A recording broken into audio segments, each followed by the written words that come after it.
Hello everyone. Myself Dr. Kollan Kumar Shah, registered Dhaka Medical College Hospital. Welcome you again at a long case discussion of surgery. I already have discussed a few cases of stomach, gastric ulcer, duodenal ulcer, gastric outlet obstruction due to carcinoma stomach. এবং hepatobiliary system থেকে already আমরা obstructive jaundice আলোচনা করেছি। আজকে যে ক্লাসটা নিয়ে আমি আলোচনা করব সেটা হচ্ছে কোলিলিথিয়াসিস। আপনারা জানেন কোলিলিথিয়াসিস খুবই ইম্পর্টেন্ট একটা ক্লাস এবং ইম্পর্টেন্ট একটা topics. As you already know যে আমাদের দেশে যত অপারেশন হয় এর মধ্যে কিন্তু cholelithiasis one of the most demanding operation এবং সবখানেই দেখা যায় ল্যাপারোস্কোপি, কোলেসিস্টেক্টমি, ল্যাব কল হচ্ছে। So very important class. I am thinking that you are going to enjoy the classes. So let's start. আচ্ছা, প্রথমে আমরা জেনে নেই যে কোলিলিথিয়াসিস অথবা কোলেসিস্টোলিথিয়াসিস বলতে আপনারা কি বুঝেন। দেখেন, কোলিলিথিয়াসিস অ্যাকচুয়ালি কোল এই কতগুলা তিনটা টার্মের সমষ্টিগত হচ্ছে কোলিলিথিয়াসিস। কোল মানে হচ্ছে একটা গ্রিক ওয়ার্ড যেটার মানে হচ্ছে বাইল। ওকে, লিথ মানে হচ্ছে stone and iasis means a process, তার মানে হচ্ছে stone in the gallbladder. Stone in the gallbladder is called cholelithiasis or cholecystolithiasis. Okay, তাহলে দেখেন এই কোলিলিথিয়াসিস সম্বন্ধে আমরা কি মানে জানবো আসলে। দেখেন, বেসিক্যালি আমরা আমাদের বিশ্বের মানে অলমোস্ট 12% মেল পিপল কিন্তু গলস্টোন ডিজিজে আছে, whether asymptomatic or symptomatic one, এবং একই সাথে 25% ফিমেল পেশেন্টের কিন্তু ফিমেল পার্সনদের আপনার কোলিলিথিয়াসিস আছে। তার মানে অ্যাসিম্পটোমেটিক থাকুক আর সিম্পটোমেটিক থাকুক। তাহলে দেখেন 12% in case of male about and 25% in case of female, তার মানে কোলিলিথিয়াসে ভুগছে। এবং আপনারা জেনে অবাক হবেন যে about 5 lakh cases about 5 lakh cases of laparoscopic cholecystectomy done in only USA. আমাদের দেশেও দেখবেন এর কাছাকাছি মোটামুটি এরকমই হবে। সো তাহলে আপনারা বুঝতেই পারছেন যে কোলিলিথিয়াসিস আপনারা যাই করেন না কেন, মেডিকেল স্টুডেন্ট হোক, সার্জন হলে তো অবশ্যই লাগবে যে গলব্লাডার ডিজিজটা সম্বন্ধে জানতে হবে, যার যে কোনো সময় এই কোলিলিথিয়াসিসে সে কিন্তু ভুগতে পারে। সো কোলিলিথিয়াসিস সম্বন্ধে জানাটা কিন্তু খুবই এসেনশিয়াল। আচ্ছা, তাহলে আমরা কোলিলিথিয়াসিস সম্বন্ধে কি জানবো বা কি জানার আছে। আচ্ছা, আমরা দেখেন কোলিলিথিয়াসিস সম্বন্ধে আপনাকে আমরা ইনসিডেন্সটা বললাম, এখন এর আরো কিছু কিছু জিনিস সম্বন্ধে আমরা জেনে নিই। যেমন যে কোলিলিথিয়াসিস জিনিসটা হচ্ছে যেমন ইনক্রিজিং এজ, যদি দেখা যায় 40 বছর পরের থেকেই আমাদের কিন্তু এই গলব্লাডার স্টোন ডিজিজের চান্সটা, ইনসিডেন্সটা অনেক বেড়ে যায়। এবং আপনারা দেখবেন যে কোলিলিথিয়াসিস যেটা জেন্ডার ডিফারেন্সিয়েশন, সেই ক্ষেত্রে দেখবেন মেল থেকে ফিমেল অলমোস্ট ডাবল এফেক্টেড হয়। দ্যাট মিনস রেশিও 2:1, তার মানে একজন মেল এফেক্টেড হইলে 2 জন কিন্তু ফিমেল এফেক্টেড হয়। তাহলে দেখেন এই জিনিসগুলো খুবই মানে মাথার মধ্যে আপনাদের রাখতে হবে। এবং কিছু ডিফারেন্সিয়েশনও আছে আপনার জেনেটিক গতভাবে, কিছু ফ্যামিলি হিস্ট্রি আছে, যে কারো যদি ফ্যামিলি হিস্ট্রি অফ কোলেসিস্টেক্টমি থাকে তাদের কিন্তু আপনার গলব্লাডার স্টোন ডিজিজ আপনার হওয়ার চান্স খুবই বেশি। আচ্ছা, ওকে, তাহলে দেখেন এর মধ্যে আমরা আরো কিছু কিছু জেনে নেই যে গলস্টোন আমরা কয় ধরনের আছে। আচ্ছা, মানে টাইপস অফ দ্য গলস্টোন আমরা কি কি আছে। তাহলে দেখেন টাইপস অফ দ্য গলস্টোন আমরা 3টা টাইপ আমরা বলবো। First one is cholesterol stone, okay, second one is pigment stone, third one is mixed stone. আচ্ছা, তাহলে প্রথমেই আমরা বললাম কোলেস্টেরল স্টোন। এর মধ্যে পিওর কোলেস্টেরল বা পিওর পিগমেন্ট স্টোন মানে 20%, তাছাড়া 80%ই হচ্ছে আপনার মিক্সড স্টোন। আচ্ছা, এখন আমরা জেনে নেই এই কোলেস্টেরল স্টোন বা মিক্সড স্টোন বা পিগমেন্ট স্টোন কিভাবে কোনটা কিভাবে হচ্ছে। তার মানে দেখেন, আমরা যদি risk factor for gallstone disease যদি বুঝতে যাই, তাহলে প্যাথোফিজিওলজি এই 3টা স্টোনের যদি আমরা বুঝতে পারি, তাহলে কিন্তু আমরা এই গলস্টোন ডিজিজ সম্বন্ধে ভালো বুঝতে পারবো। তাহলে আমি প্রথমেই বলি যে রিস্ক ফ্যাক্টরের মধ্যে প্রথমে আছে কিছু মেটাবলিক ফ্যাক্টর। এর মধ্যে আমরা এজ বলে দিয়েছি, একটা জেন্ডার ডিফারেন্সিয়েশন বলে দিয়েছি। অবেসিটি যদি হয়, প্রেগনেন্সি যদি হয়, ওসিপি ইউজার যারা আছে এবং ড্রাগস ক্লোফিফাইব্রেট যারা লিপিড লোয়ারিং এজেন্ট হিসেবে এই ক্লোফিফাইব্রেট খায়, অথবা আরো ডিজিজ যেমন আপনি মনে করেন যে টার্মিনাল আইলিয়াম, যেখানে আপনার বাইলটা রিঅ্যাবজর্পশন হয়, সেটা যদি কোনো কারণে আপনার রিসেকশন করা লাগে, অথবা ডিজিজ টার্মিনাল আইলিয়াম যদি হয়, তাহলে কিন্তু আপনার গলস্টোন ডিজিজ হওয়ার চান্স অনেক বেড়ে যায়। তার মানে this are the metabolic factor causing gallstone disease. এছাড়াও আরো কিছু কিছু জিনিস আছে, যেমন যদি কারো হিমোলাইটিক ডিজিজ থাকে, দ্যাট মিনস হেরিডিটারি স্পেরোসাইটোসিস বলেন, সিকেল সেল অ্যানিমিয়া বলেন, যেখানে রেড সেল ব্রেকডাউন হওয়ার কারণে তাদেরও কিন্তু আপনার এই গলস্টোন ডিজিজ হওয়ার চান্স বেড়ে যায়। আরেকটা কারণ হচ্ছে ইনফেকশন, বাইল মানে দ্যাট মিনস বিলিয়ারি ট্র্যাক্ট যদি ইনফেক্টেড হয়, তাহলে কিন্তু আপনার গলস্টোন ডিজিজ হওয়ার চান্স বেড়ে যায়। আমি ধীরে ধীরে আসছি কি কি ইনফেকশনের কারণে হয়। এখন দেখেন, যেটা আমরা কোলেস্টেরল স্টোনের কথা বলেছি, আপনি প্রথমেই আমাদের একটা জিনিস জানতে হবে যে গল ব্লাডার, তাই না?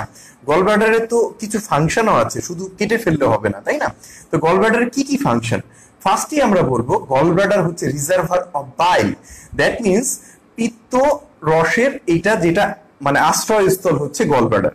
ওকে, তাছাড়া দেখেন যখন আপনি মানে মনে করেন খাচ্ছেন না, ইন বিটুইন ফিডিং, তখন স্ফিংটার অর বডি কনস্ট্রিক্ট হয়ে আছে। তো কনস্ট্রিক্ট যখন হয়ে থাকবে, তখন কিন্তু গল ব্লাডারের মধ্যে বাইলটা স্টোর হবে, এবং যখন বাইল স্টোর হবে, এর থেকে দেখবেন কিছু ওয়াটার অ্যাবজর্ব হয়ে যায় by biliary epithelium, that means epithelium by the gallbladder mucosa. Gallbladder mucosa দিয়ে so it became concentrated about 10 times. So এই 8 to 10 times concentrated হয় কিন্তু আপনার গলব্লাডারের মধ্যে আপনার বাইল। আচ্ছা, তাহলে একটা স্টোর হাউস বললাম of bile, first function. Second function আমরা বললাম যে এটা কি করে, কনসেন্ট্রেশন অফ বাইল করে। এছাড়াও আমি আরো কতগুলা জিনিস আপনাদের একটু বলে দেই, যে যখন দেখা যায় যে আমরা খাবার খাচ্ছি, তখন sphincter of body, that means যেটা থাকে কোথায়, অ্যাম্পুলা অফ ভ্যাটারে, এইটা কি হয়, এইটা আপনার এই স্ফিংটার অফ বডি রিল্যাক্সেশন হয়, তখন কিন্তু আপনার এই গলব্লাডার কন্ট্রাক্ট করে, গলব্লাডার কন্ট্রাক্ট করে এই বাইলটাকে আপনার মানে এক্সট্রা হেপাটিক বিলিয়ারি অ্যাপারেটাস দিয়ে এটা আপনার ডিওডেনামের মধ্যে চলে যায়। তাহলে দেখেন, থার্ড ফাংশন হচ্ছে contraction of the bile for propulsion of the contraction of the gallbladder for propulsion of the bile. Okay, and fourth one function হচ্ছে secretion of mucus, mucus secretion করে। ফিফথ ওয়ান দেখেন, আমরা যে cholesterol খাই, যদি access cholesterol হয়, আমরা gallbladder মিউকোসায় কিন্তু এই কোলেস্টেরলও অ্যাবজর্পশন হয়ে যায়। তাহলে দেখেন, এই গলব্লাডার মিউকোসা কিন্তু আমাদের কোলেস্টেরলে যেগুলো ক্ষতিকারক কোলেস্টেরল আছে, সেটাও অ্যাবজর্ব হিসেবে কাজ করছে।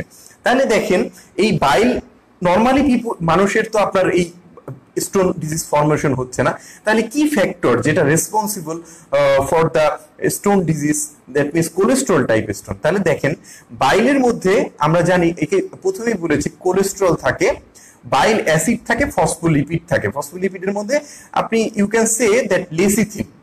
ওকে, তাহলে ফসফোলিপিড আর হচ্ছে বাইল অ্যাসিড, এই দুইটা মিলে কোলেস্টেরলের সাথে একটা রেশিও থাকে, that means bile acid plus phospholipid is to cholesterol, এটা রেশিওটা হচ্ছে 10:1। তাহলে যদি কারণে এই রেশিওটা অল্টার্ড হয়, দ্যাট মিনস কোলেস্টেরল কোনো কারণে বেড়ে গেল, আমি এর মধ্যেই বলেছি কি কি কারণে বাড়তে পারে, obesity, diabetes mellitus, pregnancy, OCP user, that means oestrogen, progesterone, এই কারণে কিন্তু আপনার কোলেস্টেরল বাড়তে পারে। অথবা কোনো কারণে যদি আপনার বাইল অ্যাসিড, ফসফোলিপিড কমে যায়, তাহলে বাইল অ্যাসিড কেন কমবে? তাহলে দেখেন, আমি এর আগের একটা ক্লাসে বলেছিলাম যে এন্টারোহেপাটিক সার্কুলেশন দিয়ে 95% বাইলই আবার রিঅ্যাবজর্পশন হয়, এবং 5% আপনার ফিকাল ম্যাটার দিয়ে চলে যায়। তাহলে যদি কোনো কারণে বাইল অ্যাবজর্ব হয় কোথায়, টার্মিনাম আইলিয়ামে, যদি কোনো কারণে টার্মিনাম আইলিয়ামে যদি বাইল যদি অ্যাবজর্ব না হয়, that means terminal ileum diseased, অথবা এন্টারোহেপাটিক সার্কুলেশন কোনো কারণে হচ্ছে না, মনে করেন টার্মিনালিয়াম রিসেকশন করা হয়ে গেছে, বা কোনো কারণে টার্মিনালিয়াম ডিজিজ যেমন ট্রপিক্যাল স্প্রু হতে পারে, সিলিয়াক ডিজিজ, ক্রনস ডিজিজ হতে পারে, যে কারণেই হোক না কেন টার্মিনালিয়াম ডিজিজ যদি হয় তাহলে কিন্তু আপনি বাইল পাচ্ছেন না, বাইল অ্যাসিড পাচ্ছেন না। তাহলে বাইল অ্যাসিড বা ফসফোলিপিড কমে গেল বা কোলেস্টেরল বেড়ে গেল, তাহলে কিন্তু এই রেশিওটা থাকছে না। তার মানে বাইল অ্যাসিড এন্ড ফসফোলিপিড কি করে, এটাকে কোলেস্টেরলকে সলিউশনে রাখে। আপনারা একটা জিনিস জানবেন যে কোলেস্টেরল দুই ভাবে আপনার সলিউশনে থাকে, একটা হচ্ছে মাইসেলি হিসেবে কোলেস্টেরল সলিউশনে থাকে, আর একটা হচ্ছে কিছু ভেসিকেল, দ্যাট মিন্স বিলিয়ারি ভেসিকেলের মধ্যেও আপনার কোলেস্টেরল সলিউশনের হিসেবে থাকে। তাহলে আমি বললাম যে সব কারণে আপনার কোলেস্টেরল বেড়ে যাচ্ছে বা বাইল অ্যাসিড বা ফসফোলিপিড কমে যাচ্ছে, তাহলে সেই ক্ষেত্রে কিন্তু কোলেস্টেরল প্রিসিপিরেট হবে, দ্যাট মিন্স কোলেস্টেরল আর সলিউশনে থাকতে পারছে না। তাহলে কোলেস্টেরল যখন প্রিসিপিরেট হবে এইটাকে আমরা বলি সুপার স্যাচুরেশন অফ দ্য বাইল, যেটা আপনি একটা টার্ম জানবেন যে এটা একটা হচ্ছে লিথোজেনিক বাইল। এই সুপার স্যাচুরেটেড বাইলকে কিন্তু আমরা লিথোজেনিক বাইল বলতে পারি। তাহলে সুপার স্যাচুরেটেড বাইল হচ্ছে যেটা আমাদের রেশিওটা ছিল 10:1, that means bile acid plus phospholipid is to cholesterol, এটা যদি মেইনটেইন না হয়, এটা যদি ডিস্টার্ব হয়, সেটাকে আমরা বলতে পারি সুপার স্যাচুরেশন অফ দ্য বাইল। তাহলে সুপার স্যাচুরেশন অফ দ্য বাইল যদি হয়, এই ক্ষেত্রে আপনারা দেখেন যে বিলিয়ারি ভেসিকেল আছে সেইগুলোর নাম্বারও বেড়ে যাবে। তাহলে বিলিয়ারি ভেসিকেল যখন বাড়বে, এই বিলিয়ারি ভেসিকেল আপনার একটা আরেকটার সাথে জোড়া লেগে যাবে, that means addition of the biliary vesicle হবে। একটু টাফ, আপনারা যদি মনোযোগ দিয়ে শুনেন তাহলে ভালোভাবে বুঝতে পারবেন। এই বিলিয়ারি ভেসিকেল যখন একটা মানে অ্যাডিশন হচ্ছে, তখন এটাকে আমরা বলি monohydrate crystal, that means crystallisation হয়। তার মানে সুপার স্যাচুরেশন হইলো, আপনার কোলেস্টেরল প্রিসিপিরেট হইলো, যেটা নিউক্লিয়েশন, এই নিউক্লিয়েশন আমরা বলি। এরপরে ক্রিস্টালাইজেশন হইলো, that means addition of the biliary vesicle হলো। এই কোলেস্টেরল মোনোহাইড্রেট ক্রিস্টালই কিন্তু আমরা দেখবেন অনেক সময় রিপোর্টে পাই যে বিলিয়ারি স্লাজ, এই sludge is nothing but the cholesterol monohydrate crystal. তাহলে স্লাজও মাথার মধ্যে আনতে হবে, যে স্টোন হয় নাই, যে পেশেন্টের স্লাজ হয়েছে, তাহলে কিন্তু এটাও ইম্পর্টেন্ট, যে স্লাজও ইম্পর্টেন্ট ফ্যাক্টর, যে কারণ এটা জাস্ট একটা মানে একটা কি বলবো আগের অবস্থা, স্টোনের জাস্ট আগের অবস্থাটা হচ্ছে আপনার এই স্লাজ। তাহলে আপনারা দেখলেন এইভাবে সুপার স্যাচুরেশন হয়ে আপনার ক্রিস্টালাইজেশন হইলো, ম্যাট্রিক্স ফর্মেশন হয়ে গেল, তারপরে স্টোন ফর্মেশন হয়ে গেল। এইটা হচ্ছে আপনার কোলেস্টেরল স্টোন ফর্মেশনের যে একটা মেকানিজম।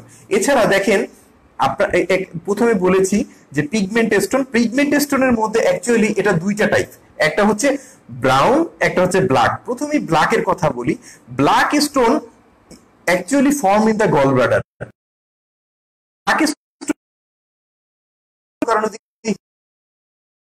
বলেছি যেমন হেরিডিটারি স্পোরোসাইটোসিস, আর একটা বলেছি সিকেল সেল অ্যানিমিয়া। দেখবেন যে পেশেন্টের স্প্লেনোমেগালি নিয়ে আসছে, আপনার এর সাথে গলস্টোন কি কারণে হয়, এটা কিন্তু খুবই কমনলি আস্কড কোশ্চেন, যে কেন হেরিডিটারি স্পোরোসাইটোসিস সিকেল সেল অ্যানিমিয়াতে আপনার স্টোন ফর্ম হয়।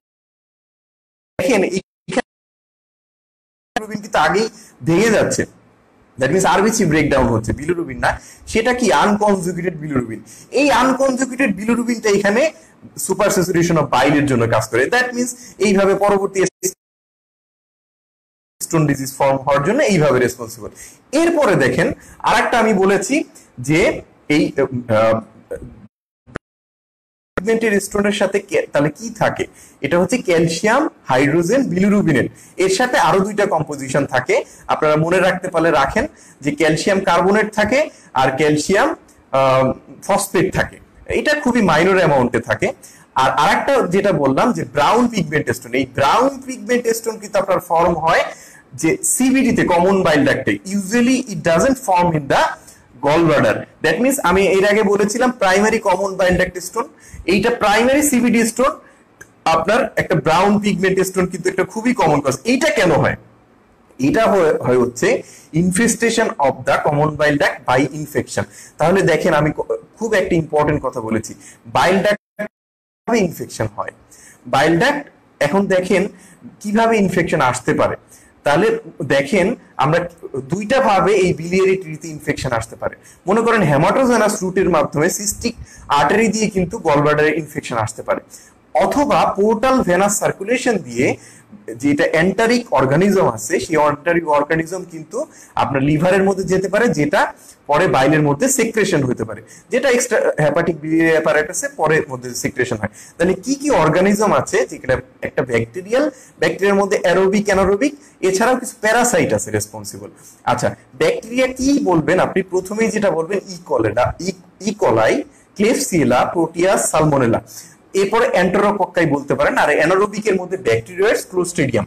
এই কয়েকটা জিনিস কিন্তু মনে রাখতে হবে। কেন আমরা দেখেন শুধু সেকেন্ড জেনারেশন সেফালোস্পোরিন বা থার্ড জেনারেশন সেফালোস্পোরিনের সাথে আমরা অ্যানারোবিক কাভারেজ দ্যাট মিন্স ম্যাট্রোনিডাজোল দেই, এটা কিন্তু একটা প্রধান রিজন যে এর মধ্যে কিন্তু বাইলের মধ্যে ইনফেক্টেড বাইলে কিন্তু অ্যানারোবিক হিসেবে আপনার যেটা ব্যাকটেরিয়েটস এবং ক্লোস্ট্রিডিয়ামও চলে আসে।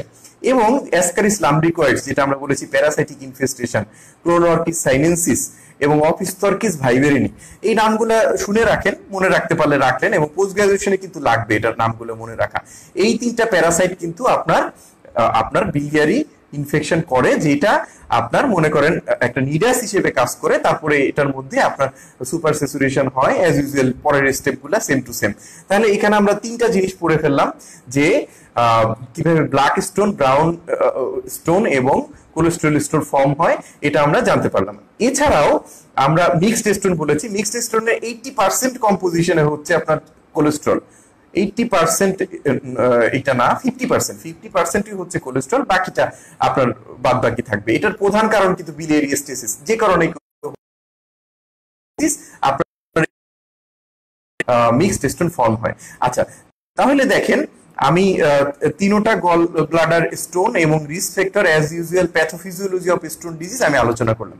এখন দেখেন এই গল স্টোন এখানে থাকলে কি হবে। আমরা অনেক সময় দেখি যে গল স্টোনের কোনো চিকিৎসা দরকার হয় না, ওষুধ খাওয়া ভালো হয়ে যাবে, এরকম গল স্টোন থাকলে অনেকের সারা জীবন নিয়ে ঘুরতেছে। তাহলে এইটাই কি এটা, না আরো কিছু জানার দরকার আছে? কেন আমরা অপারেশন করার দরকার হয়? হ্যাঁ, অবশ্যই দরকার হয়। তাহলে আমাদের পরবর্তী কোশ্চেন হচ্ছে effect of the gall stone. It is very much important. আপনাদের পোস্ট গ্রাজুয়েশন বলেন, গ্রাজুয়েশন বলেন, থাকুক না কেন, আপনাদের ইভেন রিটেন কোশ্চেনও আপনার এই প্রশ্ন আসতে পারে। তাহলে তিনটা ভাগে ভাগ করবেন effect of the gall stone, gall bladder, one in the biliary tract as well as pancreas, and third one effect on the intestine. তাহলে দেখেন কি হতে পারে effect in the gallbladder. That means আপনি দেখেন গলস্টোন ডিজিজ কিন্তু asymptomatic থাকতে পারে। তাহলে অ্যাসিম্পটোমেটিক কিন্তু 80 to 85% ক্ষেত্রে পেশেন্ট অ্যাসিম্পটোমেটিক থাকে এই গলস্টোন ডিজিজ নিয়ে। তাহলে দেখেন এই এত পেশেন্ট আপনার অ্যাসিম্পটোমেটিক থাকছে, তাহলে এদের মধ্যে প্রত্যেক বছর আমার বলা হয়েছে যে অ্যাসিম্পটোমেটিক যারা থাকে 2% করে সিম্পটোমেটিক হয়। তাহলে এই নাম্বারটা কিন্তু খুব বেশি না। তারপরও কিছু কিছু কারণে অ্যাসিম্পটোমেটিক যদি থাকে আমরা ইন্টারভেনশন বা যেটাই বলেন না কেন ট্রিটমেন্টে যাব। সেটা কি কারণে যাব সেটা আমরা পরে আসতেছি। তাহলে নাম্বার 1 অ্যাসিম্পটোমেটিক, নাম্বার 2 হচ্ছে, প্রথমে আমি বলে দিই এরপরে আলাদা আলাদা করে ডিসক্রাইব করব। নাম্বার 2 হচ্ছে biliary colic, number 3 acute cholecystitis, number 4 chronic cholecystitis.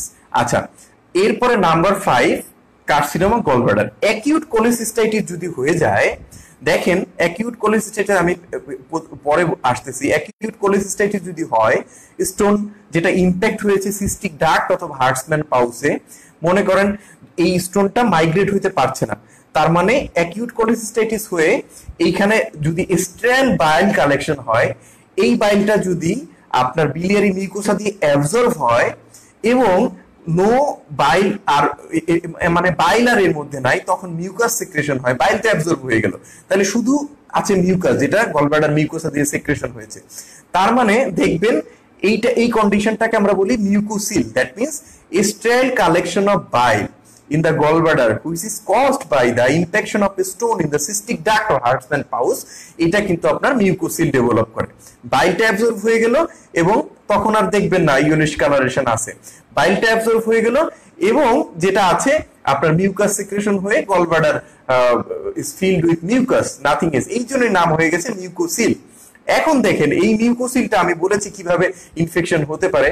যদি ইনফেক্টেড হয় কোনো কারণে, অথবা হেমাটোজেনাস রুটে কোনোভাবে ইনফেকশন আসলো, that means content of the gallbladder becomes infected and it is confined in the gallbladder by impacted stone in the cystic duct.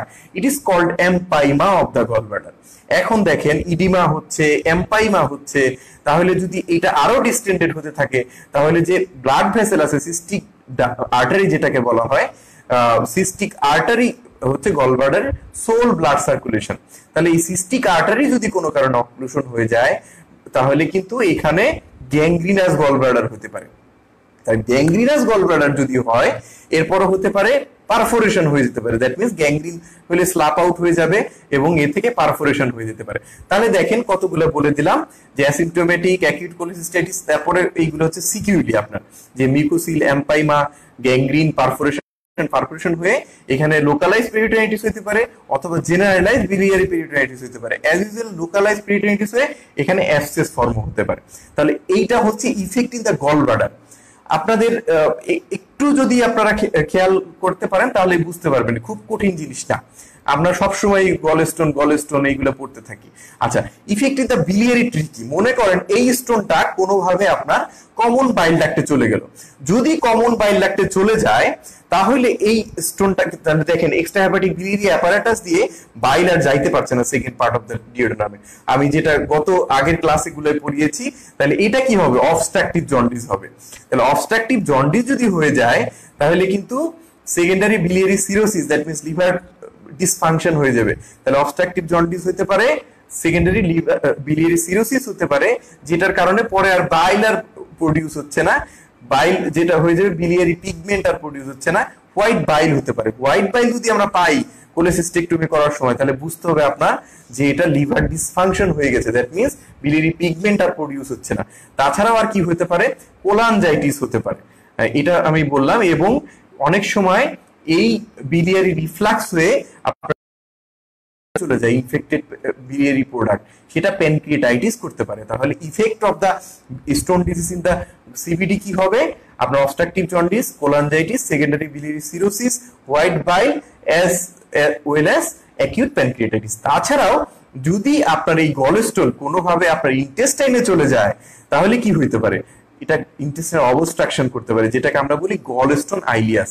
ওকে, তাহলে দেখেন আমরা গলস্টোন আইলিয়াস কিভাবে হয়? গলস্টোন আইলিয়াস কি আপনি মনে করছেন স্টোন আপনার সেকেন্ড পার্ট অফ দ্য ডিওডেনামে যে অ্যাম্পুলা অফ ভেটার দিয়ে? এটা না, কিন্তু যদি গলস্টোনের কারণে আপনার অ্যাকিউট কোলেসিস্টাইটিস হয়, সেখানে ইনফ্লামেশনের কারণে যদি ফিস্টুলা হয়, দ্যাট মিনস কোলেসিস্টো এন্টারিক ফিস্টুলা, সেটা হইতে পারে মনে করেন কোলেসিস্টো ডিওডেনাল ফিস্টুলা হইতে পারে, বা কোলেসিস্টো এন্টারিক যে কোনো ইন্টেস্টাইন অন্য পার্টে যদি ফিস্টুলা হয় তাহলে কিন্তু আপনার সেই স্টোন ওইখানে যে ইম্প্যাক্ট হয়ে সেখানে কনসলিডেট হয়ে আপনার ইন্টেস্টাইনাল অবস্ট্রাকশন হইতে পারে, ইউজুয়ালি স্মল বয়েল অবস্ট্রাকশন করে। তাহলে সেটাকে আমরা বলি গলস্টোন আইলিয়াস। তাহলে আমি পড়ে ফেললাম যে ইফেক্ট অফ দ্য গলস্টোন কি হতে পারে এইটা। পরবর্তী আমাদের জানার জিনিস হচ্ছে ক্লিনিক্যাল ম্যানিফেস্টেশনটা কি। দেখেন এখানে আমি প্রথমেই বলে দিয়েছি clinical manifestation of gallstone disease as well as আপনার complication of the gallstone disease যেগুলো হয়। তাহলে প্রথমেই বলেছি যে কোলেলিথিয়াসিস হয়। কোলেলিথিয়াসিসে কি সিমটম থাকে? কোলেলিথিয়াসিসের সিমটম আসলে কি থাকবে? কোলেলিথিয়াসিসে যেটা থাকতে পারে বিলিয়ারি কলিক হতে পারে। তাহলে দেখেন বিলিয়ারি কলিক মানে কি আর অ্যাকিউট কোলেসিস্টাইটিস এবং বিলিয়ারি কলিকের মধ্যে পার্থক্য কি? খুবই খুবই ইম্পর্টেন্ট কোশ্চেন, আপনাদের লং কেসে এই প্রশ্ন কিন্তু খুবই খুবই ধরবে। তাহলে দেখেন বিলিয়ারি কলিক বা অ্যাকিউট কোলেসিস্টাইটিসের যে পেইনটা, ডিফারেন্সটা কিন্তু এই পেইনই আসলে। দেখেন বিলিয়ারি কলিক প্রথমেই বলে দিচ্ছি এটা কলিকি পেইন হবে, মানে স্পাজমোডিক একটা পেইন হবে, সাডেন অনসেট করলো, যেটা পারসিস্ট করবে মিনিটস টু আওয়ার্স। এবং মানে ব্যাপারটা কি হচ্ছে, স্টোনটা ইম্প্যাক্ট হয়েছিল, এটা আবার fall back into the gallbladder, তার মানে আবার সেই ইনফেকশনটা চলে গেছে। তার মানে যখন স্টোনটা ইম্প্যাক্ট হয়ে গেছে বাইল কন্ট্রাকশন অফ দ্য গলব্লাডার হতে পারছে এগেইনস্ট এ স্টোন, তখন কলিকি পেইন হচ্ছে। এটা কি বলা হয়? Biliary colic. এইটার সাথে ইউজুয়ালি ফিভার থাকবে না এবং এটা মিনিটস টু আওয়ার্স পর্যন্ত পারসিস্ট করবে। এরপর স্পন্টেনিয়াসলি পেশেন্ট ভালো হয়ে যাবে, কিন্তু ফিভার বা লিউকোসাইটোসিস বা অন্যান্য ম্যানিফেস্টেশন, নসিয়া, ভমিটিং এখানে থাকতে পারে, খুবই মাইল্ড। কিন্তু আপনার অ্যাকিউট কোলেসিস্টাইটিসের যে পেইনটা, এটা সবই মিল আছে, ঠিক আছে, সাডেন অনসেট, কলিকি পেইন, কিন্তু এটা পারসিস্ট করবে কি? পারসিস্ট করবে আপনার ডেজ টু উইকস পারসিস্ট করবে। এবং দেখেন এই ডেজ টু উইকস এর সাথে মার্কড ভমিটিং থাকবে, মার্কড নসিয়া থাকবে, পেশেন্টের ফিভার থাকবে, লিউকোসাইটোসিস থাকবে। এবং আলট্রাসোনোগ্রাফি করলে আমি পরবর্তীতে আসবো যে এইসব কোলেসিস্টাইটিসের ফিচার এইগুলা সবই আপনি পাবেন, যেটা বিলিয়ারি কলিকে পাবেন না। তাহলে এইটা একটা ম্যানিফেস্টেশন হতে পারে বিলিয়ারি কলিক নিয়ে। যদি ক্রনিক কোলেসিস্টাইটিস হয় তাহলে দেখবেন যে recurrent attack of right upper abdominal pain হচ্ছে। হ্যাঁ, রিকারেন্ট, পেশেন্ট ব্যথা হয় আবার ঠিক হয়ে যায়, আবার ব্যথা শুরু হইতে থাকে, এর সাথে নসিয়া ভমিটিং ডিউরিং অ্যাটাক আপনার হতে পারে। তাহলে ক্রনিক কোলেসিস্টাইটিস এটা নিয়ে আপনার প্রেজেন্ট করে। তাছাড়া দেখেন আর কি হতে পারে, আপনি খাবার খেলেন তখন কন্ট্রাকশন অফ দ্য গলব্লাডার হবে। যদি স্টোন ডিজিজ হয়ে থাকে, বাইল ঠিকভাবে পাস হচ্ছে না, তখন দেখবেন একটু যে কি বলে যে আপার অ্যাবডোমেন একটু ফুলনেস হচ্ছে, পেটটা ভরা ভরা লাগছে, যেটাকে আমরা কি বলি ডিসপেপসিয়া। তার মানে এই টার্মটা বলা হয় ফ্ল্যাটুলেন্ট ডিসপেপসিয়া, অথবা কোনো জায়গায় বলা হয় fatty food dyspepsia. That means চর্বি জাতীয় খাবারের তো বাইল মাইসেলি হিসেবে লাগে, এছাড়া খাবার খেলেই আপনি দেখবেন তখন গলব্লাডার কন্ট্যাক্ট হবে, ফ্ল্যাটুলেন্ট ডিসপেপসিয়া অথবা ফ্যাটি ফুড ডিসপেপসিয়া, যেটাই আপনি বলেন না কেন এটাও একটা সিমটম। তাছাড়া আর কি হতে পারে, আমি যেটা সাইনের মধ্যে আসতেছি, যে গলব্লাডার যদি হয়ে থাকে আমরা জেনারেল এক্সামিনেশন ইউজুয়ালি কি পাবো, পেশেন্ট কি জন্ডিস ফিভার পেতে পারে না, অ্যাকিউট কোলেসিস্টাইটিস যদি হয় পেশেন্ট কি জন্ডিস হতে পারে? জি স্যার, হতে পারে। কিভাবে হতে পারে? মনে করেন স্টোন ইমপ্যাক্ট আছে হার্টসম্যান পাউচ আর সিস্টিক ডাক্টে, এই স্টোনটা may cause edema to the common hepatic duct because it is very much near to the because cystic duct is very much near to the common hepatic duct. যদি edema করে অথবা এই stone compression করে, extensive compression, তাহলে কিন্তু আপনার পেশেন্টের jaundice হতে পারে। অথবা দেখেন লেট কেসে আপনার এই স্টোন ফিস্টুলা হয়ে আপনার কমন হেপাটিক ডাক্টের মধ্যেও চলে যেতে পারে। এই এতগুলা কন্ডিশন বললাম, যে ইডিমা, এক্সটার্নাল কম্প্রেশন, আর একটা বললাম যে আপনার ফিস্টুলা হয়ে কমন হেপাটিক ডাক্টে চলে গেছে, এটাকে আমরা বলি মিরিজি সিনড্রোম। এই কারণেও আপনার জন্ডিস হতে পারে। তাহলে জন্ডিসের রিজন হচ্ছে এই আপনার এই Mirizzi syndrome in the acute cholecystitis. আচ্ছা, আর কি পেতে পারেন? পার অ্যাবডোমেন এক্সামিনেশনে যেটা আপনি পাবেন, যে এটা খুবই ইম্পর্টেন্ট, যেটা মনে রাখবে, স্যাররা সব সময় বলে মারফিস সাইন দেখাও, মারফিস সাইন দেখাও। সব সময় মনে রাখবেন Murphy's sign is positive in case of acute cholecystitis, not in case of chronic cholecystitis. তাহলে হোয়াট ইজ মারফিস সাইন? তাহলে দেখেন মারফিস সাইন কিভাবে দেখাবেন সেটাও কিন্তু আপনাদের জানতে হবে। থাম facing towards the ফান্ডাস of the gallbladder, তাহলে কোথায় প্লেস করবেন? এটা প্লেস করবেন এখানে, যেখানে কয়েকটা ভাবে আমরা ভাগ করতে পারি, যে ট্রান্সপাইলোরিক প্লেন যেখানে রাইট কোস্টাল মার্জিনকে কাট করে, এইটা একটা পয়েন্ট, অথবা মিড ক্লাভিকুলার লাইন যেখানে আপনার কোস্টাল মার্জিনকে কাট করে, সেখানেই ফান্ডাস অফ দ্য গলব্লাডার থাকে, এবং এটার ডিরেকশন থাকবে হচ্ছে উপরের দিকে। তার মানে আপনি এইখানে এরকম ভাবে থামটাকে প্রেস করবেন, পেশেন্টকে বলবেন আপনি শ্বাস নেন। তাহলে দেখেন ইন্সপিরেশনের সময় আমাদের প্যারাইটাল ওয়ালের সংস্পর্শে চলে আসে অ্যাবডোমিনাল অর্গান, এবং এক্সপিরেশনের সময় অপোজিট জিনিস হয়। তাহলে যখন পেশেন্ট ইন্সপিরেশন নিচ্ছে, ইনফ্ল্যামড গলব্লাডার যদি হয়ে থাকে, এই ইনফ্ল্যামড গলব্লাডার আপনার প্যারাইটাল পেরিটোনিয়ামের সংস্পর্শে চলে আসে, এবং পেশেন্ট সব হঠাৎ করে তার ইন্সপিরেশন বন্ধ হয়ে যাবে।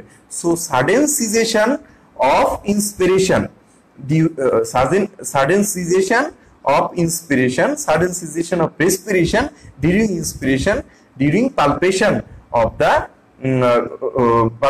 the gallbladder with the thumb, এটাই হচ্ছে আমরা যে মারফিস সাইন আমরা বলা হয়। এছাড়াও আরো কিছু কিছু সাইন আছে একই জিনিস, যদি মনে করেন ইন্ডেক্স ফিঙ্গার দিয়ে দেখেন সেটাকে আমরা বলি ননিস সাইন। এছাড়াও যদি অ্যাকিউট কোলেসিস্টাইটিস হয়ে থাকে, এই রিজনে একটা হাইপারএস্থেসিয়া কাজ করে, সেই হাইপারএস্থেসিয়াটাকে আমরা বলি পোয়াস সাইন। তাহলে তিনটা সাইন পেলাম, দুইটা পরে দুইটা মনে না রাখলেও চলবে, কিন্তু মারফিস সাইন এবং মারফিস সাইন অবশ্যই মনে রাখতে হবে। ননিস সাইন, বোয়াস সাইন মনে রাখতে পারলে রাখেন, না হলে ভুলে যান, অসুবিধা নেই। আচ্ছা, এছাড়াও দেখবেন এখানে মাসেল গার্ডিং পাবেন, রিজিডিটি পাবেন। গার্ডিং রিজিডিটি কি এটা আপনারা জানবেন, যে গার্ডিংটা হচ্ছে voluntary effort to contract the abdominal ওয়াল, এবং রিজিডিটি হচ্ছে ইনভলান্টারি, শক্ত হয়ে গেছে এমনিতেই, কোনো প্রেসার দেওয়া লাগছে না। আচ্ছা, এছাড়া ক্রনিক কোলেসিস্টাইটিস যেটা পাবেন অনেক কিছুই না পেতে পারেন, এবং যেটা পাইতে পারেন অনেক সময় ডিপ টেন্ডারনেস পেতে পারেন। আর পালপেবল গলব্লাডার কি পেতে পারেন? গলব্লাডার পালপেবল পাওয়া যেতে পারে অ্যাকিউট কোলেসিস্টাইটিস যদি একটা এর সারাউন্ডিং মোমেন্টাম এবং সারাউন্ডিং অর্গান দিয়ে এটা একটা ইনফ্ল্যামেটরি মাস তৈরি করে ফেলে, তখন একটা ইনফ্ল্যামেটরি মাস হিসেবে গলব্লাডার পালপেবল আমরা অ্যাকিউট কোলেসিস্টাইটিস পেতে পারি। তাছাড়া কোন কোন কন্ডিশনে আপনি এই মানে কি বলে কোলেসিস্টাইটিসের জন্য আপনার পেতে পারেন পালপেবল গলব্লাডার? তারপর আগেই বলেছি যে এখানে ডিস্টেনশন হয়, একটা হচ্ছে মিউকোসিল আর একটা হচ্ছে এম্পাইমা। এছাড়া আমরা কোরভুজিয়ার্স লতে জানি যে ম্যালিগন্যান্ট বিলিয়ারি অবস্ট্রাকশন যদি হয়, যেখানে কোথাও external biliary apparatus below the level of the insertion of cystic duct যদি হয়, তাহলে আপনি পালপেবল গলব্লাডার পেতে পারেন। জিনিসগুলো অঙ্কের মতো খুব সুন্দর বুঝতে, যদি মনোযোগ দিয়ে শুনেন, মনোযোগ দিয়ে একটু পড়েন, এর পরবর্তীতে দেখবেন আপনাদের খুবই উপকারে আসবে। আচ্ছা, এরপরে দেখেন, এরপরে আমরা যে জিনিসটাতে চলে যাব, যে পেশেন্টের এতগুলা কি কোথায় ছিলাম, যে অন এক্সামিনেশন ফাইন্ডিং আমরা হেপাটোমেগালি পেতে পারেন। হেপাটোমেগালি কোলেসিস্টাইটিসে পাওয়া যায় না, ক্রনিক কোলেসিস্টাইটিস হোক যাই হোক। এখন আমরা একটু কেস প্রেজেন্টেশনে চলে যাই, কারণ আপনাদের তো কেস প্রেজেন্টেশন মেইনলি। তাহলে দেখেন, ইউজুয়ালি আমি বলেছি একটা ফিমেল এজ গ্রুপ, মনে করেন Mrs Halima, 45 years aged, married, Muslim housewife, healing from Narayanganj, goat admitted অমুক জায়গায়, and I have examined the patient I have got admitted in the 7th July 2020, and I have examined the patient in the same date, presented to me with the complaints of recurrent right upper abdominal pain for 2 months, 3 months, 4 months, 1 year, যাই থাকে সেটা আপনি বলবেন। এর সাথে nausea, vomiting during the attack of the pain. তাহলে এই দুইটাই ইউজুয়ালি আপনার চিপ কমপ্লেইন থাকে। তাহলে এরপরে কি বলবেন, দেখেন এখানে পেইনটাকে যখন আপনি ইলাবোরেট করবেন, আপনাকে গলব্লাডারের পেইন কিভাবে ইলাবোরেট করে। According to the statement of the patient, she was reasonably well 2 months back, then she experienced pain in the right upper abdomen। এখানে রাইট আপার অ্যাবডোমেনই বলবেন, রাইট হাইপোকন্ড্রিয়াম কিন্তু বলবেন না, right upper abdomen, which is sudden in onset, mild to moderate or severe in intensity। কি pain? Colicky in pain. তাহলে কোথায় radiate হয়? আগেই বলেছি, radiate to the back, radiate to the back through the chest wall. এখন দেখেন, এইখানে যদি pain radiate to the back through the abdomen হতো, সেটা কিন্তু আমরা প্যানক্রিয়াটাইটিসে পাই। প্যানক্রিয়াটাইটিসে কলিকি পেইন থাকে না। তাহলে এটা কিন্তু খুবই ইম্পর্টেন্ট যে radiation to the back chest wall দিয়ে হচ্ছে, দ্যাট মিন্স চেস্ট ওয়াল দিয়ে সেম ডার্মাল ইনারভেশন, এখানে হচ্ছে রেডিয়েশন পেইন। আর এখানে কি হবে? রেফার্ড পেইন, যে রাইট শোল্ডার টিপে যেটা হচ্ছে, রাইট শোল্ডার টিপে সেটা হচ্ছে রেফার্ড পেইন হচ্ছে। তাহলে পেইন রেডিয়েট করছে কিনা, রেফার্ড হচ্ছে কিনা রাইট শোল্ডার টিপে, সেটাও আপনাকে উল্লেখ করতে হবে। পেইন কমতে পারে আপনার কিছু অ্যানালজেসিক খেলে, যে pain relieve in some extent after taking some analgesic, এইভাবে কিন্তু আপনি বলবেন। আচ্ছা, এটা যখন বলবেন যে pain has got no periodicity, এটা আপনাকে বলতে হবে। কেন বললেন? কারণ ক্রনিক কোলেসিস্টাইটিসের একটা ইম্পর্টেন্ট ডিফারেন্সিয়াল ডায়াগনোসিস হচ্ছে পেপটিক আলসার ডিজিজ, যেখানে পিরিয়ডিসিটি থাকে। তাহলে এটা আপনি উল্লেখ এখানে অবশ্যই করে দিবেন, কারণ আমি পরবর্তীতে আছি ডিফারেন্সিয়াল যখন মানে আপনার সাথে আলোচনা করব, তখন কিন্তু এইগুলা চলে আসবে। আচ্ছা, এরপরে দেখেন, এর সাথে কিছু কিছু জিনিস আপনি বলেছেন, ভমিটিং যদি হয়েও থাকে, দেখবেন এখানে বাইলে স্টেন্ট হয়, আর কোনো তেমন কোনো ফিচার পাওয়া যায় না, নসিয়া থাকে। Fever with chills and rigor থাকে কিনা, এটাও কিন্তু একটা ইম্পর্টেন্ট। দেখেন এখানে গলব্লাডারের সাথে কোলানজাইটিস কিন্তু হতে পারে। কোলানজাইটিস হয় যেখানে বাইল ডাক্ট ইনফ্লামেশন হয়েছে। তাহলে fever with chills and rigor কি কার ফিচার? কোলানজাইটিসের ফিচার, মানে বাইল ডাক্ট ইনফ্লামেশনের ফিচার। তাহলে এইটা আছে কিনা, এটাও কিন্তু আপনাকে উল্লেখ করে দিতে হবে, fever with chills and rigor আছে কিনা। আচ্ছা, দেখেন fever with chills and rigor শুধু কোলানজাইটিসও হয়। এইখানের একটু পেছনে যান, এর কি আছে? কিডনি আছে, এখানে কি ইনফেকশন হয়? পাইলোনেফ্রাইটিস হয়। অ্যাকিউট পাইলোনেফ্রাইটিসে কিন্তু fever with chills and rigor এখানে থাকে। তাহলে এখানে কিন্তু fever with chills and rigor খুবই একটা ইম্পর্টেন্ট একটা বিষয়। আচ্ছা, এখন দেখেন এরপরে আপনি পেশেন্টকে ডায়াবেটিস আছে কিনা, এটা কিন্তু খুবই একটা ইম্পর্টেন্ট জিনিস। আপনার একটা ডিফারেন্সিয়াল ডায়াগনোসিস চলে আসবে ক্রনিক প্যানক্রিয়াটাইটিস, যে ক্রনিক প্যানক্রিয়াটাইটিসে একটা ফিচার কিন্তু ডায়াবেটিস আর একটা ফিচার হচ্ছে স্টিয়াটোরিয়া এক্সোক্রাইন ডিসফাংশনের জন্য হয়। তাহলে এই ডায়াবেটিস আছে কিনা এবং বায়োল হ্যাবিট অল্টারেশন আছে কিনা এটাও কিন্তু আপনার এখানে হিস্ট্রিতে আপনি বলে দিবেন। তাহলে দেখেন পেইন ইলাবোরেট করলেন এইখান ভালো করে, ফিভার লিউকোসাইটোসিস আছে কিনা, sorry leukocytosis fever with chills and rigour আছে কিনা, নসিয়া ভমিটিং আছে কিনা এটা আপনি বলে দেবেন। এবং loss of appetite as well as weight loss, যে loss of appetite with weight loss আছে কিনা, এটা যদি কার্সিনোমা গলব্লাডার হয়ে থাকে, কার্সিনোমা গলব্লাডার কিন্তু অ্যাকিউট কোলিসিস্টাইটিস যেখানে লস অফ অ্যাপিটাইট হয় ওয়েট লস হয়ে থাকে, এটা কিন্তু আপনার খুবই ইম্পর্টেন্ট বিষয় যে লস অফ অ্যাপিটাইট আছে কিনা, ওয়েট লস আছে কিনা। আচ্ছা এরপরে দেখেন আপনি কি এরপরে আসবেন যে এরপরে হচ্ছে পেশেন্টের পাস্ট হিস্ট্রি আপনি বলে দিলেন। এখানে আমাদের পার্সোনাল হিস্ট্রি খুব বেশি ইম্পর্টেন্ট না, ইমিউনাইজেশন হিস্ট্রি এইগুলো বলে দেবেন। অ্যালার্জিক হিস্ট্রি বলার পরে আপনি চলে যাবেন ফ্যামিলি হিস্ট্রি। ফ্যামিলি হিস্ট্রি কিন্তু গলব্লাডারে ইম্পর্টেন্ট, প্রিভিয়াস হিস্ট্রি অফ কোলিসিস্টেক্টমি যদি থাকে ফ্যামিলিতে তাহলে এটা কিন্তু সিগনিফিকেন্স ক্যারি করে। এরপরে চলে যাবেন ফিজিক্যাল এক্সামিনেশন। ফিজিক্যাল এক্সামিনেশনে যেটা ক্রনিক কোলিসিস্টাইটিসে আপনার পেশেন্টের জন্ডিস আছে কিনা এটা খুবই ইম্পর্টেন্ট। কেন জন্ডিস থাকতে পারে, যদি এর সাথে বাইল ডাক্ট স্টোন থাকে, বাইল ডাক্টে স্টোন থাকে, বাইল ডাক্ট কোলিডোকোলিথিয়াসিস থাকে তাহলে কিন্তু পেশেন্টের জন্ডিস থাকতে পারে। অথবা আমি বলেছি মিরিজি সিনড্রোম যেটা বললাম এই কারণেও পেশেন্টের জন্ডিস থাকতে পারে। আচ্ছা এরপরে আপনি চলে যাবেন পার অ্যাবডোমেন এক্সামিনেশনে। এটা বলে দিচ্ছি যে মারফিস সাইন ইউজুয়ালি ক্রনিক কোলিসিস্টাইটিসে আপনি কি পাবেন, অ্যাবসেন্ট পাবেন, এটাই লিখবেন। ডিপ টেন্ডারনেস পেতে পারেন, কোলিসিস্টোমেগালি পাবেন না, হেপাটোমেগালি পাবেন না, এইগুলো অবশ্যই আপনাদের ভালো করে উল্লেখ করতে হবে। এরপরে সাইলিয়েন্ট ফিচারে যাবেন, তারপরে আপনি চলে যাবেন প্রভিশনাল ডায়াগনোসিসে। তাহলে দেখেন প্রভিশনাল ডায়াগনোসিস এখানে কি বলবেন, ক্রনিক ক্যালকুলাস কোলিসিস্টাইটিস, এবং এর ডিফারেনশিয়াল ডায়াগনোসিস কি বলবেন, ডিফারেনশিয়াল ডায়াগনোসিস বলবেন পেপটিক আলসার ডিজিজ না বলে ক্রনিক ডিউডেনাল আলসার ডিজিজ বলেন, ক্রনিক গ্যাস্ট্রিক আলসার ডিজিজ বলেন, এবং 3 নাম্বার রাখেন ক্রনিক প্যানক্রিয়াটাইটিস। এছাড়াও আরো কিছু কিছু রিয়ার ডিফারেনশিয়াল ডায়াগনোসিস আসতে পারে।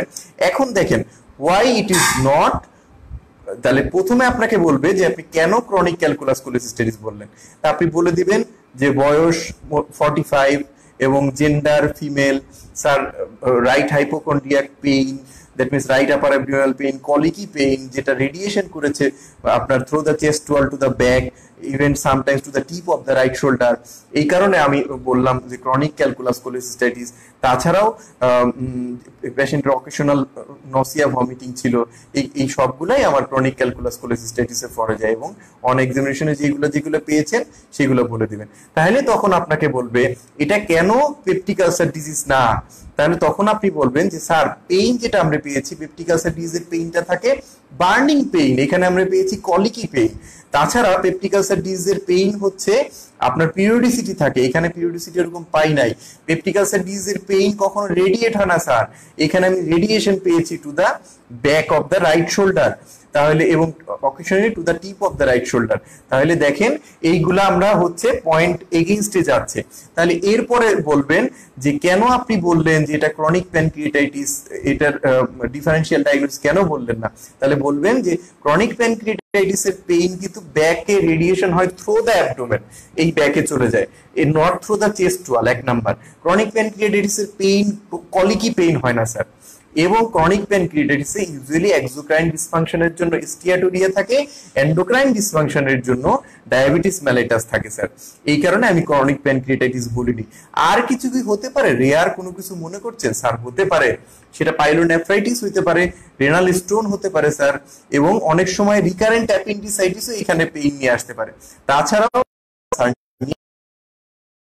রেয়ার ডিফারেনশিয়াল ডায়াগনোসিস আপনি আনতে পারেন। আচ্ছা এখন তো আপনি ক্লিনিক্যাল মানে প্রভিশনাল ডায়াগনোসিস বললেন, এখন আপনি কি করতে চান? তো তখন অ্যান্সার দিবেন স্যার আমি যেটা করতে চাই, আমি sir ultrasonography of whole abdomen with special attention to the hepatobiliary system with pancreas, কি দেখতে চান?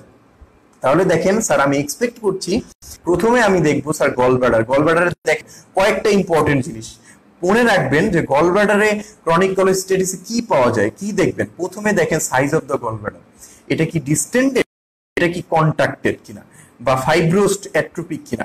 আচ্ছা দেখেন ডিস্টেন্ডেড কোথায় পাবেন? অ্যাকিউট কোলেসিস্টাইটিস, মিউকোসিলিয়াম্পাইমাতে। আচ্ছা, ক্রনিক কোলেসিস্টাইটিসে কিন্তু এটা শ্রাঙ্কেন হয়ে যাবে, কন্ট্রাক্টেড হয়ে যাবে। আচ্ছা, আর কি পাবেন স্যার? আমি ওয়াল থিকনেস দেখবো। ইউজুয়ালি ওয়াল থিকনেস অ্যাকিউট কোলেসিস্টাইটিসে আপনার ইনক্রিজড হয়, ক্রনিক কোলেসিস্টাইটিসে বাড়বে। আচ্ছা দেখেন, এর তাছাড়াও আপনি কি পেতে পারেন, এবং যেটা পাবো গলব্লাডার লুমেনের মধ্যে আমরা যেটা ইনফ্লামেশন অফ দ্য গলব্লাডার প্রধান কারণ, সেটা স্টোন ডিজিজ। স্টোন ডিজিজ আছে কিনা সেটা দেখবো। সেটা থাকলে আপনি কিভাবে বুঝবেন? তখন আপনি বলবেন যে bright echogenic structure casting posterior acoustic shadow, bright echogenic structure casting posterior acoustic shadow, এটা আমরা স্টোন ডিজিজের জন্য পাবো স্যার। এই কয়েকটা জিনিস এবং পাবো। যদি ইনফ্লামেশন অ্যাকিউট থাকে তাহলে দেখবেন পেরিকোলিসিস্টিক ফ্লুইড কালেকশন পেতে পারেন। তাহলে চারটা জিনিস আমরা এখানে দেখবো। অ্যাজ ওয়েল অ্যাজ আমরা এখানে কোনো দেখবেন ফোকাল মাস লিশন আছে কিনা সেটাও কিন্তু আপনি আলাদা করতে পারেন গলব্লাডার আল্ট্রাসোনোগ্রাফি থেকে। তাছাড়া আর কি করবেন আপনি? এছাড়া আমি যেটা করব স্যার, আমি মানে সরি, যে আল্ট্রাসোনোগ্রাফিতে গলব্লাডারের সাথে আমরা কমন বাইল ডাক্ট দেখতে পারি, যে বাইল ডাক্ট কোনো সাসপিশিয়াস কোনো কিছু আছে কিনা, কোনো স্টোন ডিজিজ আছে কিনা, বাইল ডাক্ট ডাইলেটেড কিনা, এটা আমরা বুঝতে পারবো। অ্যাজ ওয়েল এস লিভারেও বুঝতে পারবো ইন্ট্রাহেপাটিক বিলিয়ারি ডিজিজ ডাইলেটেড কিনা, এখানে কোনো লিশন আছে কিনা, প্যানক্রিয়াস আছে, প্যানক্রিয়াসিক ডাক্ট ডাইলেটেড কিনা, কোনো এভিডেন্স অফ ইনফ্লামেশন আছে কিনা, এই জিনিসগুলো আমরা আল্ট্রাসোনোগ্রাফি থেকে বুঝতে পারবো। আর কোনো কি ইনভেস্টিগেশন করতে চান পরবর্তী? স্যার আমি লিভার ফাংশন টেস্ট করতে চাই, এর মধ্যে সেরাম বিলিরুবিন বোথ রিয়েক্টর ইনটেক করবেন, এসজিপিটি অ্যালকালাইন ফসফেটেস করবেন, তাহলেই এই কোলেলিথিয়াসের জন্য এনাফ। তাহলে এই থেকে কি আপনি আলাদা করেন? স্যার আমরা দেখবো যদি দেখা যায় রেইজড বিলিরুবিন অথবা অ্যালকালাইন ফসফেটেস, তখন আমাদের মাথার মধ্যে আনতে হবে যে associated common bile duct stone ডিজিজও থাকতে পারে। তাহলে যদি এই সব নরমাল থাকে, সোনোগ্রাফিতে বলে দিয়েছে আপনার তাহলে আপনি আর কিছু করা লাগবে না। পেশেন্টের জেনারেল অ্যানেস্থেসিয়া ফিটনেস ইনভেস্টিগেশন করবেন, that means complete blood count, random blood sugar, serum creatinine, chest X-ray, ECG, routine microscopy examination একটানে বলে ফেলবেন। তাহলে এইগুলো করে আপনি অপারেশনে চলে যাবেন। আচ্ছা, যদি দেখেন একটা পেশেন্টের, এখন আমি চলে আসতেছি যে কখন আপনি আর কোনো ইনভেস্টিগেশন যেমন কি করতে পারেন, যে বাইল ডাক্ট ম্যাপিং এর জন্য কতগুলো ইনভেস্টিগেশন আছে, একটা হচ্ছে ইআরসিপি, একটা হচ্ছে এমআরসিপি, একটা হচ্ছে পিটিসি। তাহলে কখন আপনি এমআরসিপি বা ইআরসিপি এগুলা করতে পারেন? দেখেন এমআরসিপির পুরো অ্যাব্রিভিয়েশন কিন্তু আপনাদের জিজ্ঞাসা করবে আন্ডার গ্রাজুয়েট লেভেলে। এমআরসিপির পুরো অ্যাব্রিভিয়েশন হচ্ছে ম্যাগনেটিক রেজোনেন্স কোলাঞ্জিও প্যানক্রিয়াটোগ্রাফি। কখন আপনি এই এমআরসিপি করবেন? যদি বলা হয় আল্ট্রাসোনোগ্রাফিতে যে বলতেছে যে suspicious stone in the common bile duct, অথবা biliary tree ডাইলেটেড, অথবা পেশেন্টের কোলাঞ্জাইটিসের সাইন সিম্পটম ছিল, অথবা পেশেন্টের বাইল ডাক্ট ডাইলেটেড বলেছে, অথবা অ্যালকালাইন ফসফেটেস রেইজ হয়েছে। তাহলে চারটা জিনিস বলেছি, আপনারা খেয়াল করে করে শুনবেন, আবার শুনে নিয়েন যদি না খেয়াল করতে পারেন। সেই সব ক্ষেত্রে আপনি এমআরসিপি হচ্ছে ফার্স্ট ইনভেস্টিগেশন। কেন এমআরসিপি করলেন? Why not ERCP? এমআরসিপি করছি স্যার, এটা non invasive, no radiation, no contrast is use. কেন তাহলে এখানে কন্ট্রাস্ট ইউজ করছে না? কিভাবে আপনি দেখছেন? Sir bile act as natural contrast, it should be your answer. যে এমআরসিপি এর জন্যই আমাদের প্রপার বিলিয়ারি ট্র্যাক্ট ম্যাপিং এর জন্য এমআরসিপিটা আমি করে দিয়েছি। এছাড়াও কি করবেন? ইআরসিপি করতে পারেন। ইআরসিপি মানে এন্ডোস্কোপিক রেট্রোগ্রেড কোলাঞ্জিও প্যানক্রিয়াটোগ্রাফি বলতে পারেন, endoscopy retrograde cannulation of papilla of Vater বলতে পারেন, দুটোটাই কারেক্ট। আচ্ছা, এই ইআরসিপি কেন করা লাগতে পারে? ইআরসিপি করা লাগতে পারে স্যার, ইআরসিপির সুবিধা হচ্ছে আমরা যদি বাইল ডাক্ট স্টোন বলে দেয় তাহলে এইটার diagnostic as well as therapeutic রোলও আছে। তাছাড়াও আপনি আর কি কি রোল আছে এই কি বলে ইআরসিপির ক্ষেত্রে? দেখেন যদি কোনো সাসপিশিয়াস লিশন পান, ওইখান থেকে আপনি কিন্তু ব্রাশ সাইটোলজি করতে পারেন, অথবা ইউ ক্যান টেক বায়োপসি, অথবা ইউ ক্যান অ্যাসপিরেট বাইল। এখান থেকে এক্সফোলিয়েটিভ সাইটোলজির মাধ্যমে আপনি ম্যালিগন্যান্ট সেল বুঝতে পারেন। তাহলে এতগুলা ইআরসিপির কিন্তু খুবই, অ্যাজ ওয়েল এজ আপনি যদি স্টোন পেয়ে যান এবং সেটা যদি মানে স্মল হয়ে থাকে, সিঙ্গেল ইন নাম্বার হয়ে থাকে, তাহলে কিন্তু আপনি প্যাপিলোটমি করে ডরমিয়া বাস্কেট রিমুভালও করতে পারেন। That means ERCP stone removal by Dormia basket sphincterotomy করার পরে। তাছাড়া কিন্তু ইআরসিপির কতগুলো কিন্তু ডিসঅ্যাডভান্টেজ আছে। এটা তো দেখেন, এটার জন্য যেটা দরকার সাইড ভিউ এন্ডোস্কোপি দরকার, এবং এটা করার জন্য কতগুলো ডিসঅ্যাডভান্টেজ কি কি হয়? একটা হতে পারে কোলাঞ্জাইটিস হতে পারে পেশেন্টের, প্যানক্রিয়াটাইটিস হতে পারে পেশেন্টের, ডিউডেনাল ইনজুরি হতে পারে, দ্যাট মিনস ডিউডেনাল পারফোরেশন হতে পারে। সো এইগুলা কিন্তু ইআরসিপির একটা কমপ্লিকেশন, এইগুলো আপনাদের অবশ্যই অবশ্যই জানতে হবে। আচ্ছা, আমরা ইআরসিপি সম্বন্ধে শিখলাম, এমআরসিপি সম্বন্ধে শিখলাম, আর কোনো এছাড়াও বাইল ডাক্ট, গলব্লাডার, কোলিসিস্টেটিসে আমরা অনেক সময় আপনাদেরকে জিজ্ঞাসা করে যে হিদায়া স্ক্যানের নাম শুনেছেন? আপনি বলবেন স্যার শুনেছি স্যার। হিদায়া স্ক্যান মানে কি? Hydroxy immuno die acetic acid. এইটা ইউজুয়ালি আমরা আলট্রাসোনোগ্রাফি চলে আসার পরে হিদায়া স্ক্যান করা হয় না। হিদায়া স্ক্যান মানে কি? এটা হচ্ছে রেডিও নিউক্লিওটাইড স্ক্যান, যেখানে টেকনিশিয়াম লেভেল আপনার এটি ইন্টারভেনাস দিয়ে দেওয়া হয় এই হাইড্রোক্সি ইমিউনো অ্যাসিটিক অ্যাসিড। এটা তখন পোর্টাল কি বলে যে ভেনাস যখন দিয়ে দেন তখন বাইলের মাধ্যমে সিক্রেশন হয়ে পুরো বিলিয়ারি ট্রিক এটাকে আপনার দেখা যায়। যদি এখানে দেখা যায় যে গলব্লাডার যদি নন ফাংশনিং থাকে, তাহলে দেখবেন গলব্লাডার ইজ নট ভিজুয়ালাইজড। আপনি একটা এভিডেন্স পেতে পারেন যে নন ফাংশনিং গলব্লাডার এখানে রয়েছে। তার মানে একটা সাপোর্টিভ ইনভেস্টিগেশন হিসেবে হিদায়া স্ক্যান দরকার নাই। আসলে হিদায়া স্ক্যান কি আপনি এটা জানলেন। আচ্ছা, এছাড়াও আর কোনো ইনভেস্টিগেশন কি রোল আছে? না, আর কোনো ইনভেস্টিগেশন নাই। এখন এরপরে কোথায় চলে যাবেন? এরপরে দেখেন, এরপরে ম্যানেজমেন্টে চলে যাব। তাহলে প্রথমেই বলে নেই, আমি সবই বলে দেব যে যদি মনে করেন যে আমি যেহেতু আপনাকে সবকিছুই বলেছি, অ্যাসিম্পটোমেটিক গলস্টোন ডিজিজে কখন আমরা অপারেটিভ ইন্টারভেনশনে যাব, আর অপারেটিভ ইন্টারভেনশন ছাড়াও আর কিছু কোনো চিকিৎসা আছে কিনা। দেখেন, অপারেটিভ ইন্টারভেনশন ছাড়াও আর কিছু কিছু চিকিৎসার অপশন আছে, আপনাদেরকে জেনে রাখতে হবে। একটা হচ্ছে যেমন ওরাল আমরা স্টোন ডিসোলিউটিং এজেন্ট দিতে পারি। এটা কি?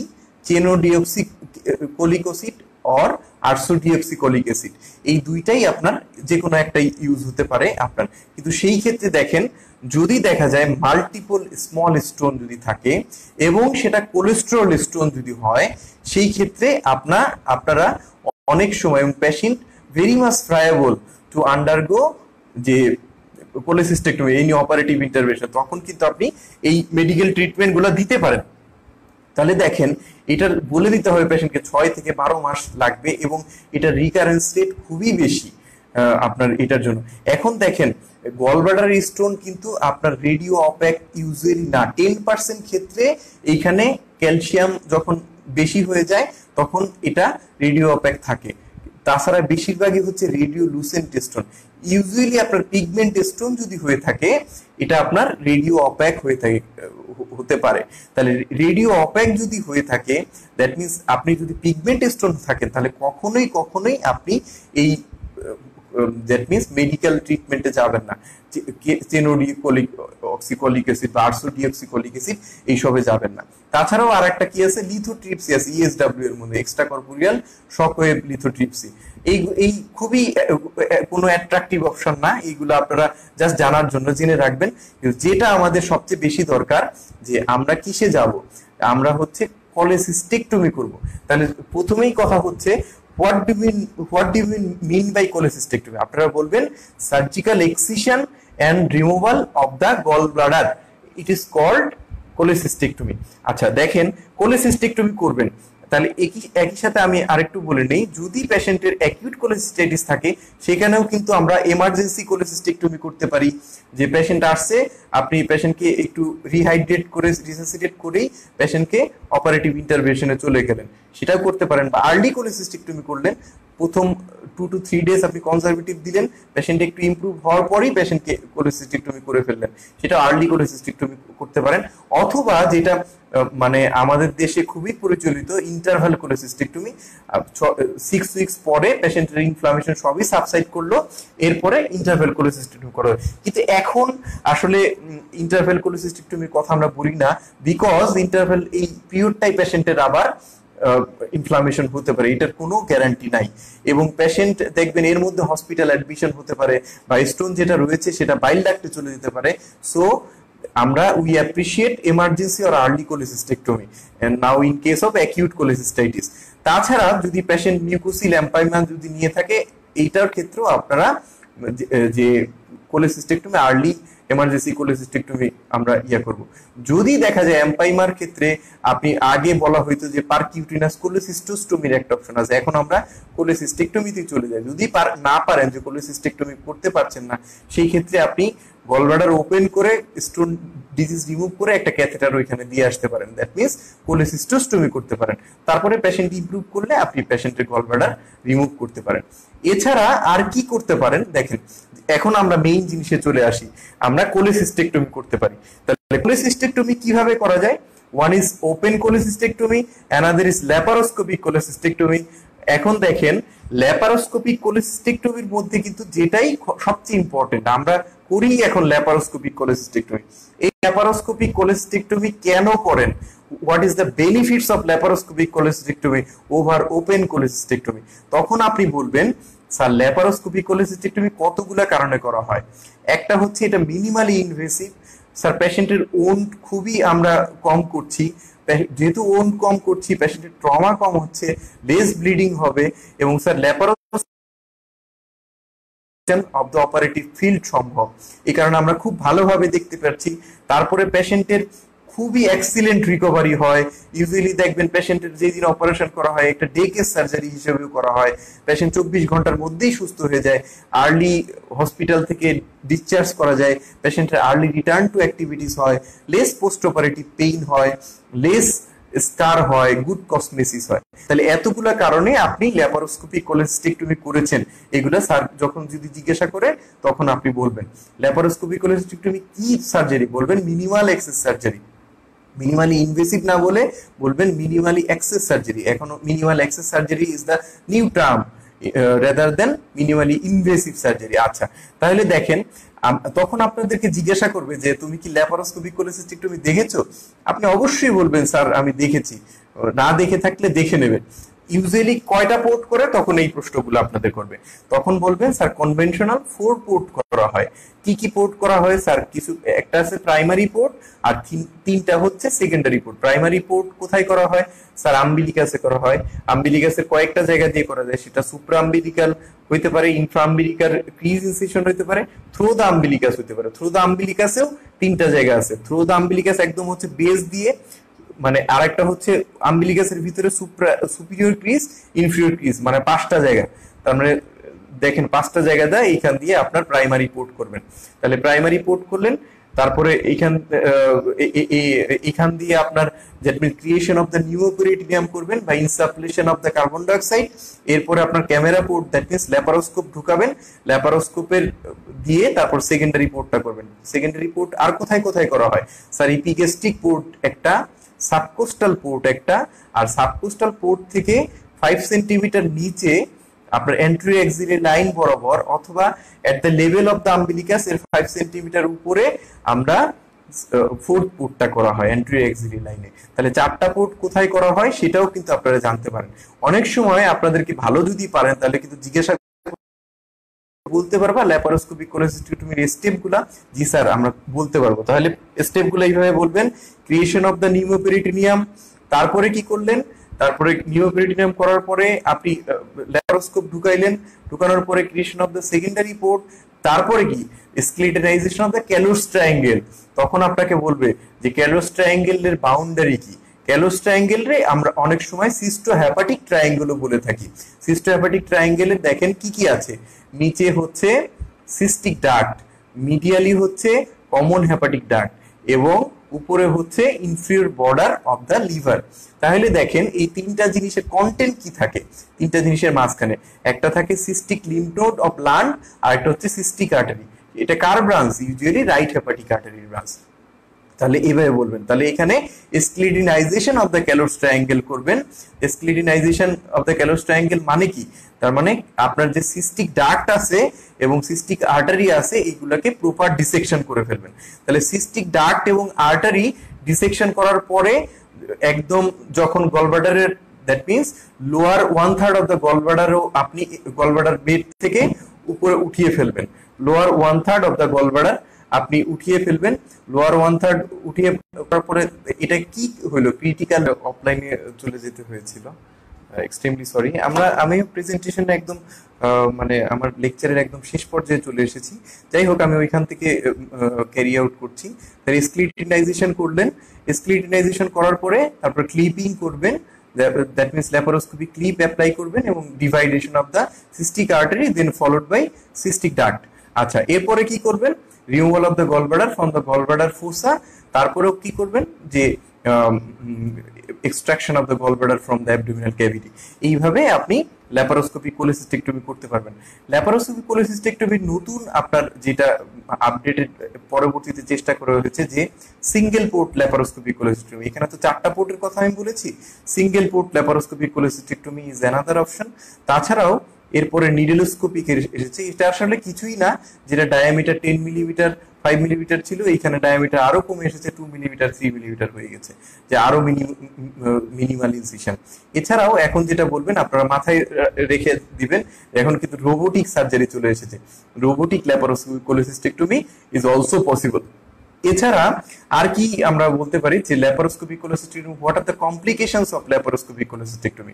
তাহলে দেখেন laparoscopic cholecystectomy what are the complication যদি আপনাকে বলা হয়, আপনি যেটা প্রথমেই বলবেন যে laparoscopic cholecystectomy one of the greater complication হচ্ছে হেমোরেজ। তাহলে হেমোরেজ কোত্থেকে হতে পারে?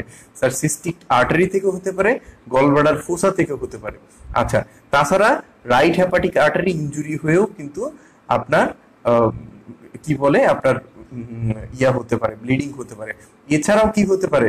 দ্যাট মিনস সিভিডি ইনজুরি হতে পারে, খুবই grave complication of the laparoscopic cholecystectomy অথবা ওপেন কোলিসিস্টেক্টমি, যে সিভিডি ইনজুরি হতে পারে, কমন বাইল ডাক্ট ইনজুরি। তাহলে দেখেন এই একটা কমপ্লিকেশন না বললেই নয়, একটা হচ্ছে haemorrhage from the cystic artery, right hepatic artery or gallbladder bed, এবং common bile duct injury, right hepatic duct injury, confluence injury, common hepatic duct injury, as well as duodenum injury অনেক সময় হয়ে থাকে। তাহলে these are the complications of cholecystectomy। এরপরে আর কি জানার আছে আপনাদের যে what is post cholecystectomy syndrome. দেখেন আমরা যেই কারণে কোলিসিস্টেক্টমি করেছি কিনা, দেখা যাচ্ছে 15% পেশেন্টের ক্ষেত্রে আপনার এই কোলিসিস্টেক্টমি করার পরও তাদের যে সিমটমের কারণে আমরা করেছিলাম কোলিসিস্টেক্টমি, এই সিমটম গুলো পারসিস্ট করে। তাহলে persistence of the symptom, even persistence of the symptom after cholecystectomy is called post cholecystectomy syndrome। তাহলে এখান থেকে যে কোশ্চেনটা আপনাকে ধরবে যে what are the common causes of cholecystectomy, post cholecystectomy syndrome, আপনি বলবেন যে একটা হচ্ছে biliary cause and another is extra biliary cause। তাহলে biliary cause কি হতে পারে? biliary cause হতে পারে স্যার যে retained stone in the common bile duct, retained stone in the cystic duct stump, second cause। Third কি হতে পারে? বাইল duct injury, that means biliary structure হতে পারে। ফোর্থ কি হতে পারে? স্ফিংটার অফ অরি ডিসকাইনেশিয়া অথবা বিলিয়ারি ডিসকাইনেশিয়া। ফিফথ ওয়ান হচ্ছে দ্যাট মিন্স কি বলে papillary stenosis, that means ampulla of ভ্যাটারের কি থাকে? প্যাপিলারি মাসকুলার বল, যেটা প্যাপিলারি স্টোনোসিস আমরা বলে থাকি। এই 5টা থেকে 6টা কজ হচ্ছে আপনার যে biliary causes of post cholecystectomy syndrome. আর এক্সট্রা হ্যাপাটিক কি আছে? Extra biliary cause of post cholecystectomy syndrome, hiatus hernia হতে পারে। এইগুলা হচ্ছে আপনার পোস্ট কোলিসিস্টিক সিনড্রোমের ইম্পর্টেন্ট কজ। তাছাড়া আরো কিছু কিছু জিনিস আপনাদের একটু বলে দেই যে অ্যাকালকুলাস কোলিসিস্টেটিস অনেক সময় বলা হয় যে স্টোন গলব্লাডারে নাই, তারপরেও ইনফ্লামেশন হচ্ছে। Acute or chronic inflammation of the gallbladder in absence of stone disease, এটা হচ্ছে অ্যাকালকুলাস কোলিসিস্টেটিস। অ্যাকালকুলাস কোলিসিস্টেটিসের কারণ কি? দেখেন পেশেন্ট যারা ইন্টেন্সিভ ট্রিটমেন্ট ইউনিটে থাকে তাদের কিন্তু অ্যাকালকুলাস কোলিসিস্টেটিস হতে পারে, অথবা following major trauma, major burn, major surgery. তাহলে এই 3-4টা কজই হচ্ছে অ্যাকালকুলাস কোলিসিস্টেটিসের কজ। আচ্ছা, আরেকটা জিনিস বলে দেই, what are the indication of cholecystectomy in case of asymptomatic gallstone disease. এইটা আমি একটু বাদ দিয়ে দিয়েছি যে অ্যাসিম্পটোমেটিক গলস্টোন ডিজিজের কারণেও আপনার অ্যাসিম্পটোমেটিক গলস্টোন ডিজিজে কি কারণে কোলিসিস্টেক্টমি করা হতে পারে? প্রথমেই যেটা বলবেন, ডায়াবেটিস মেলাইটাস যদি থাকে পেশেন্টের, যদি এর সাথে আপনার কোনো ইমিউনোসাপ্রেসড আদার কন্ডিশন থাকে, 2 নাম্বার কজ। 3 নাম্বার হচ্ছে পেশেন্ট গেটিং সোমাটোস্টেটিন অ্যানালগ থেরাপি। তার মানে সোমাটোস্টেটিন যদি পান তাহলে স্টোন সাইজ অনেক বড় হয়ে যায়, যে কারণে আপনার কোলিসিস্টেক্টমি করে দেওয়াটাই হচ্ছে বেটার।